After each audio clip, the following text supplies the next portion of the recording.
Вы смотрите «Актуальное интервью», в студии Петр Васильев. Здравствуйте. В третье воскресенье октября с 1993 года ежегодно в Якутии отмечается День матери. А с 2021 года в этот же день по решению президента страны Владимира Путина по всей стране стали отпраздновать и День отца. О мероприятиях, посвященных этим дням, и о государственной поддержке отцов и матерей мы сегодня и поговорим. Гость у нас в студии Елена Волкова, министр труда и социального развития Республики Саха-Якутия. Елена Александровна, здравствуйте. Здравствуйте. Во-первых, с прошедшим праздником, с Днем матери. Спасибо большое и вас, и с Днем матери, и с Днем отца. Давайте, собственно, про него и поговорим, как начался месячник, посвященный такому прекрасному празднику. Действительно, как вы сказали, во-первых, у нас День матери отмечается по решению первого президента с 1993 года. И более того, ежегодно у нас проходит целый месячник. Это целый месяц, посвященный нашим матерям. Вот он начинается как раз в День матери в Республике Саха-Якутия, это третье воскресенье октября, и завершается как раз в день, когда мы отмечаем в целом по стране День матери уже в Российской Федерации. Поэтому у нас целый месяц, в течение которого мы, так скажем, повышаем внимание и общественности, да, и всех наших, и это органы местного самоуправления, это и предприятия, организации. Наши все социальные партнеры вовлечены в реализацию данного месяца. В течение месяца проводятся такие мероприятия, как различные, во-первых, это, конечно, чествование, да, чествование. И у нас наш месяц тоже начался, конечно же, с торжественного чествования, с награждения наших матерей и отцов, потому что у нас в этот день, третье воскресенье октября, так совпало, в этот день мы теперь проводим День матери в Республике Саха-Якутия и День отца в Российской Федерации. А в народе уже говорят День отцов и матерей. День семьи практически. Практически День семьи. Вот. Я хотела сейчас внимание уделить такому мероприятию, как конкурс матерей и дочерей, мамы и дочки. Такой конкурс проводится у нас в республике вот уже несколько лет по инициативе Якутского регионального отделения Всероссийского общества матери России под руководством Прасковьи Петровны Борисовой. И мы, безусловно, такие инициативы поддерживаем. При поддержке министерства в этом году также прошел очередной конкурс матери и дочери, вот, в котором выиграли, сейчас я скажу, Агния и Диана Яковлевы из Намского района. Вот, пользуясь случаем, всех наших мам призываю уже в следующем году также принять участие в этом прекрасном, замечательном конкурсе. То есть он продолжится? Он ежегодный, он республиканский, и мы бы хотели, чтобы как можно больше районов республики принимали участие в этом прекрасном конкурсе. Давайте про отцов поговорим, раз уж мы отмечали и День отца, и День матерей. Много лет почему-то, на мой, может быть, субъективный взгляд, забывали о важности отца в семье, ему меньше внимания уделяли. Как сейчас поменялась обстановка, какая политика по поддержке отцов проводится? Ну вот я бы сказала, наверное, может быть, даже возразила, потому что у нас в республике повышение вообще роли отца и повышению статуса отца в воспитании, в семейной политике, укреплении семейных ценностей как таковых уже долго, очень много лет уделяется особое внимание. Да, все-таки мой субъективный взгляд получается. Наверное, так надо сказать. Именно большое внимание на государственном уровне. Опять же, День отца в Республике Саха-Якутия, который мы празднуем в апреле каждого года, у нас учрежден, опять же, первым президентом нашей республики в 1999 году. Ну и, конечно, у нас есть достаточно много традиций, которые направлены на популяризацию семейных ценностей и, в частности, повышению роли отца. У нас прекрасный есть конкурс отцов и сыновей «Ага-кюряга», который мы в этом году провели 24-й раз. И у нас отрадно, что популярность этого конкурса возрастает, ежегодно увеличивается география, количество районов, которые принимают участие, и количество семей непосредственно. Этот конкурс, конечно, направлен, во-первых, на сплочение семьи, на укрепление семьи, на воспитание, в данном случае сыновей, да, передачу опыта отцовского своим сыновьям. Но мы на этом не останавливаемся. У нас уже второй год также для отцов и для детей организован еще один республиканский конкурс. Он называется «Вместе с папой». Вот. В прошлом году у нас в этом конкурсе выиграла семья, значит, папа со своими детьми из Алданского района. А в этом году значит, победу одержали, я вам сейчас скажу, это семья Соровых, это Лев Кириллович и Аян из города Якутска. Вот. Этот конкурс мы теперь будем проводить уже во второй половине года, ближе ко Дню Отца в Российской Федерации. Вот. Ну и еще немало мероприятий, которые направлены именно на повышение статуса и роли наших отцов. Лена Александровна, то есть мы 2 раза празднуем и День Отца, и День Матери, и российский, и республиканский. Совершенно верно. И вот в буквально на прошлой неделе, в пятницу, я сказала, что мы провели торжественное мероприятие по награждению наших мам и наших пап. В этом году одним из таких значимых решений является, значит, учреждение единовременной выплаты уже и к государственному знаку ИТКГ «Почетный отец», которым награждаются наши отцы. Вот. Размер выплаты составляет 100 тысяч рублей.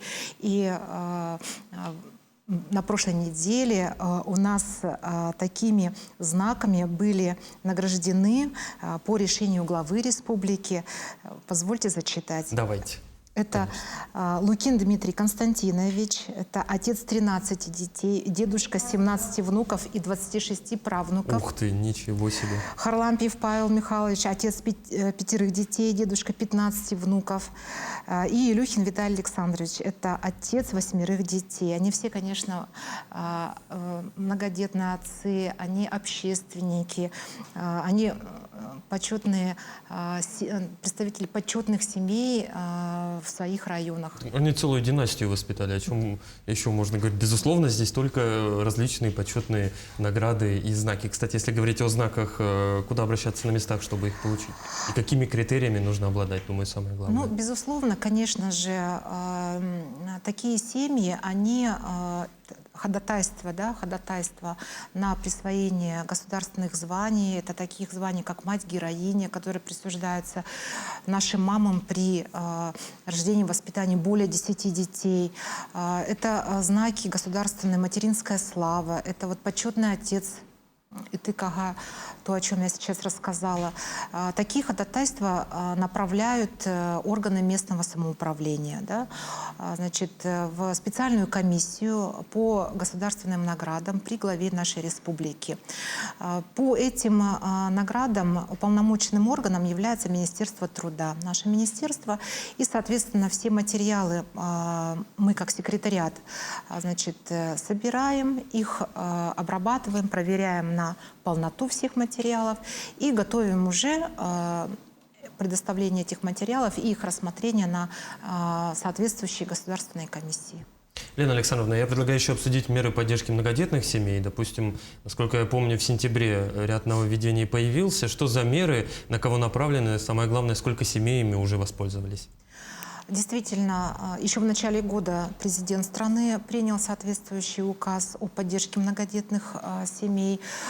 Указом главы республики приняты необходимые меры по учреждению новых мер поддержки. И с 1 сентября такие меры поддержки, дополнительные к тем, что уже реализовывались у нас в республике, они заработали.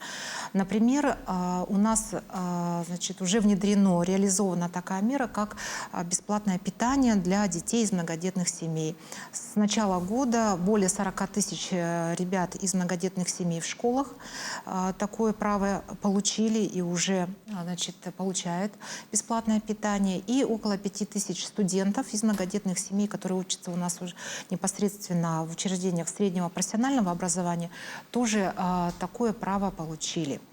У нас реализуется на сегодня, и как мы думаем, наиболее станет и в перспективе востребованной мерой, это 30% скидка на жилищно-коммунальные услуги для многодетных семей. Такую скидку уже наши многодетные семьи начали получать, и для того, чтобы ее оформить, нужно обратиться в агентство субсидий. Вот коллеги из агентства субсидий рассматривают и достаточно быстро, оперативно ее назначают. Также у нас на сегодня в республике идет работа по реализации такой меры поддержки, как бесплатный проезд для школьников из многодетной семьи. Значит, 5 районов республики у нас на сегодня завершили разработку необходимых нормативно-правовых актов. Остальные районы республики находятся сейчас именно в рамках подготовительной работы. И по мере реализации данных, значит, требований необходимо сформировать необходимую нормативно-правовую базу. Соответственно, значит, полностью все дети из многодетных семей, школьники будут обеспечены таким правом на бесплатный проезд. Вот. Ну и хочу сказать, что в дополнение к данным указам наш глава также принял дополнительную меру для многодетных семей в том случае, если выпускник, значит, выпускник школы поступает в колледж, ну, то есть это учреждение среднего профессионального образования, на платной основе. Вот для таких ребят, если они поступили на, значит, специальности, востребованные специальности, перечень которых утверждается также правительством республики, соответственно, будет предоставляться дополнительная поддержка, помощь в виде 50 тысяч рублей. Это единовременная выплата для того, чтобы помочь семье, значит, для оплаты за обучение ребенка. Вот. У нас обращение есть, уже 132 семьи такую помощь на сегодня получили. Вот. Ну, в общем, работа продолжается. Работа действительно продолжается, более чем обширный фронт работ проделан. Елена Александровна, еще одна мера, про которую хочу коротко совсем поговорить. Поддержка молодых семей, 50 тысяч рублей. Как оцениваете сами семьи вот эту поддержку? Ну, вообще я хочу сказать, что на сегодня в принципе демографическая политика это является одной из таких приоритетных направлений в целом государственной политики нашего государства. Потому что численность населения это является, ну, как бы базовой, да, основой вообще для развития в целом. И социальном, и для экономическом, геополитическом плане. Поэтому на сегодня хочу, вот, пользуясь случаем, раз спросили, значит, разрабатывается целый проект национальный, новый, «Семья». Он заработает с января 2025 года. То есть он вберет в себя и те направления, которые сегодня по нацпроекту «Демография» идут, и в том числе новые направления, которые как раз будут направлены на поддержку и семейной политики в целом. Молодая семья должна стать одним из таких, так скажем, приоритетных, ну, так скажем, направлений, в сторону которых должны будут приниматься решения, которые помогут семье, значит, ну, в том числе при принятии решений о рождении первого или последующего ребенка. Ну, и в нашей республике, то, о чем вы сказали, вот как раз молодые семьи с этого года имеют также дополнительную помощь в виде единовременной выплаты в размере 50 тысяч рублей фактически к их свадьбе, потому что предоставляется при бракосочетании. Да. Это поможет закрепиться на начальном этапе. Это самое главное. Я думаю, Елена Александровна, спасибо, что пришли к нам в студию, ответили на наши вопросы. Спасибо. Это было актуальное интервью. До встречи.